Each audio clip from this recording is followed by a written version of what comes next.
Welcome, friends, to the continuation of our interview with Troy Wolcott, IBEW Local 3, on strike, Spectrum Cable.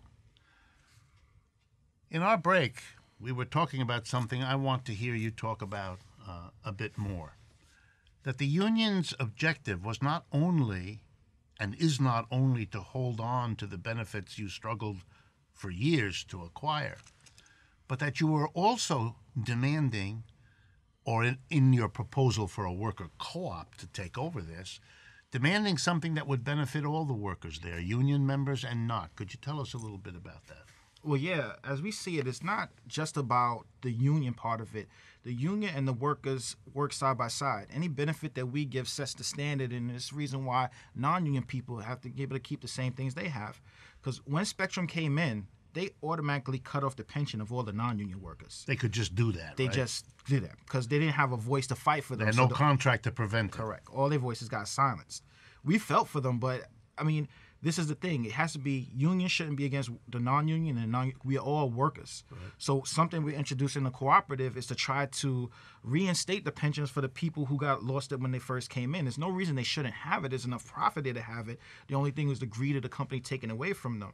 And this should be something that workers and unions do together anyway, co-working together to try to move towards a better situation for all of us, because there's no reason that we shouldn't be the forefront to help the non-union people in order to maintain the same standard of living that everybody else is trying to achieve. And not to set the workers against each other. Correct. In the same workplace, one group of workers with a completely different benefit. I mean, it's a recipe for trouble. Right. The company tried to do it. We would hear stuff that they would tell the non-union people about the union workers and why you couldn't get it.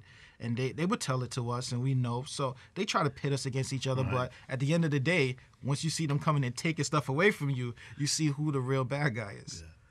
I understand that Spectrum is not only a problem for the workers, but it's a problem for the customers in the state of New York. There's some legal action. Tell us a little bit about the company's problems with the state and with the authorities that run the state. So one of the biggest problems right now, well, the main one that was in the news, the Public Service Commission has told Spectrum Cable that they have to leave the city, that they violated their merger agreement. So what they did was agree to certain terms of a merger agreement, like they were supposed to build out to underserved areas, and they were advertising as if they build out to those areas. But what they would do is a high-rise condo that they would have to service anyway, they were counting those units as the underserved new areas that they were going to. And it's not like they didn't give them a chance. The Public Service Commission spoke to them about it, gave them numerous things. I believe they fined them, and then they had to fine them again, and it got to the point where they pushed back on it, said like, they pushed back on the Public Service Commission and actually told them, basically, you're lucky we did even what we did so far. And it got to the point where they were so brazen, the Public Service Commission said, look, you know what? We don't have to do business with you. We want you out of New York City. And they basically told them, you have, I don't know how many days left. It was 60 days to formulate a plan to switch over to somebody else and get out of New York City. And then the city council followed suit, and I believe a portion of their members, because there's a franchise agreement that lets them operate in New York City, and they've also told them, because they're about to come up and put in for their renewal for that franchise, right, has told them, we don't want to do business with you in the city of New York anymore either, because they also did the same thing with them. There was a part in the contract where it said they had to use a certain amount, a percentage of people from New York to keep the money from New York here. And what they did was hire people and said because they had a storage unit in the city that they were in New York. They didn't really live here. They didn't here. And once Dewitt asked them about it, they sent them a dictionary page saying this is what located means. So wow, it gets to a point where they were really brazen, even with our elected officials. And now I think they've had enough of this company. In other words, it really could be the right historical moment.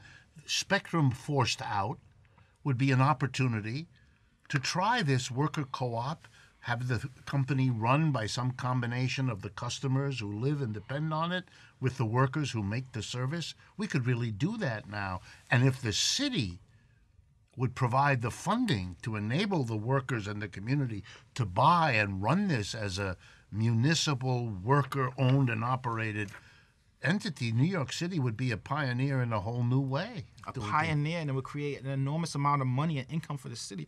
This city this company just in New York City alone brings in $1 billion a year in revenue. That's something I know the city could use. Yes. And why not take it over now? It's a perfect storm. If they deny them this, they're going to fight the legal battle with the Public Service Commission. That could take years. But if they deny them the opportunity to renew their franchise, there's no legal battle for that. So what they would have to do is operate in the city, maintaining it for the next 2 years, the same time that we have the opportunity to build our system next to them. So when one shuts off, we shut on and we kick them out of the city, and the customers and the workers take this over, period, and we create revenue for the city. We can start doing things. If the customers want to take over a project, like say improve the transit structure, we can say, you know what, let's talk to the city about improving the transit structure because it's for us. But we'll have our own company, and who wouldn't want to own a piece of the New York City cable market? Right. It's not going anywhere. Even people that are getting bad service like they're getting it now still have to have it. So if we can do it and make it good, it's a beautiful stuff. And it could be a model for all the different activities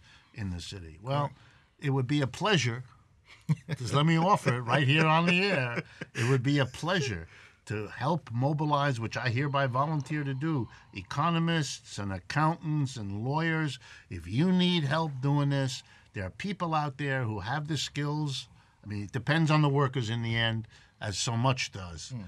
But the technical things you need, I think there are people like me all over this city who would jump at the chance of doing something as potentially meaningful a change we badly needed in the country. Jeez.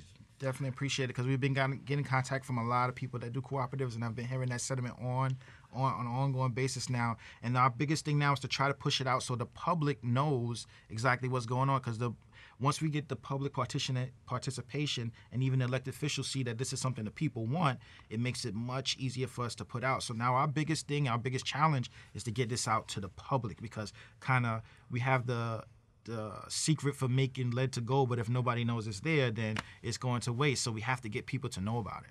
So let me just look at the camera and say to all of you watching, get the word out. Something very important is happening here in this strike, in this city of New York, at this moment in history. Let's not let it happen without getting all the benefits that could flow out of it. Look, Spectrum is a cable company. Is it having any effect that they control what is seen on television for Americans in terms of the understanding of your strike and the understanding of your interest in a worker co-op solution? I mean, how is that working out? It's a major, major effect. Let me tell you something. Since this strike started, we've been on strike 15 months, and it's not nationwide, just in New York City. Yesterday, you speak to people and they don't know that we're on strike. Right. This is one of the major parts of the problem. They've squeezed out everything. We've seen and actually tried to stand behind people doing interviews on New York One, and they won't cover our story. But what you do see is on other networks even, a bunch of marketing dollars being flooded in, because you'll see Spectrum commercial after Spectrum commercial, but nobody wants to cover our story. So the hardest thing is to try to get our story out there mainstream, and the only thing that's kind of been helping us, and the greatest outlet has been social media. We've been able to try to influence and get our message out there, but we need it much more impactful. We try to put up websites now that we have people come to so they can look at it and contact us. So that's the way we've been trying to work around it, because they're stifling us. I can appreciate your frustration, but let me assure you, and the audience as well, it's a new day in the United States that, yes, you're being held back, but there's a new fight, and the fight is not just about giving workers decent wages and working conditions, important and valuable as that is. It is this fight for a whole new change of how industries are run, how enterprises are run, what the real democratic control of the majority might mean in the economy. Long overdue.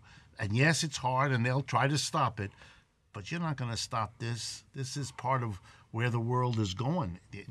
Capitalism as a system, the old system of enterprises run by a handful of shareholders and boards of directors, telling everybody else what to do, taking it away when they are strong enough to do it, that's over. Right. Now, it may take a long time, but in lots of little places, and some not so little, like cable here in New York, this fight is percolating up, and I don't think they're going to be able to stop it. Frustrating as it may be, I know. It's a remarkable, and I hope you and the others fighting have a sense that you're doing something for all of us and for the historical change that's going on. Anyway, you were about to say. No, it feels good that you know that you're fighting for something right. And honestly, it's their own fault that's going to be their demise because they got too greedy. Honestly, if we would have been able to work and collect a decent paycheck and just live our lives normally, how many people would have wanted to step outside that to try to fight and go against it? It wouldn't have happened. But now it's got to the point where you only could get beaten down so much before you have to take control and like, you know what? It's time to stand up and rise up and do something. And they've put the feeling in people that they're too small and able to do it themselves, right. Probably. But collectively together, if we get together, we can form something that's stronger than any other corporation because all they're concerned about is profits. You could take a company, and burn it and turn it. You don't care what happens to the company as long as the stock goes up, you can sell it for more. Right. It's not like before where you used to hold a company and build it and you want the company to succeed because it's something you want to see. You want to see it be prosperous. You want to pass on to your kids. You don't want to have a business just to get it big enough to sell it. You want something that's going to provide a long-term solution for you and your family. So they created their own paradox. So the irony is they have no one to blame but themselves. Their own greed. What would you say to other workers around the country? What have you learned in this strike that you could give them as a benefit to help them, whether they're in Seattle or they're in public or private enterprise? Share your wisdom. What I can say best, I would say, don't be afraid of the pain of sacrifice. It seems like if you're comfortable, there will be there's no change in progress. Sometimes you have to sacrifice to fight for something and take a step back to move forward. If we all see that and realize that the place that we're going is not the place that we want to be. If you're working 2 and 3 jobs and you can't make it, if you take a step back and figure out how to do something better, we could all collectively get together for ourselves and maybe do something different to try to move ourselves forward. Even if it seems too far-fetched, it's the best thing to try to reach for. Troy, it's been a pleasure talking to you.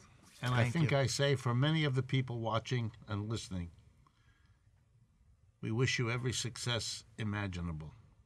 And for all of you watching, not only do I want to thank you as our Patreon community of support and the importance that we attach to you and the appreciation we feel, but everything I've been trying to say for months on this program about worker co-ops as a future, as a step forward, as a way to bring democracy to the economy where it should have been from the beginning, that is now beginning to happen on the ground in the cities and towns of America. And nothing illustrates this more and better than the struggle of the Spectrum Cable workers on strike here in New York and New Jersey with their able spokesperson, Troy Wolcott. Thank you very much for being with us, and I look forward to talking with you again next week.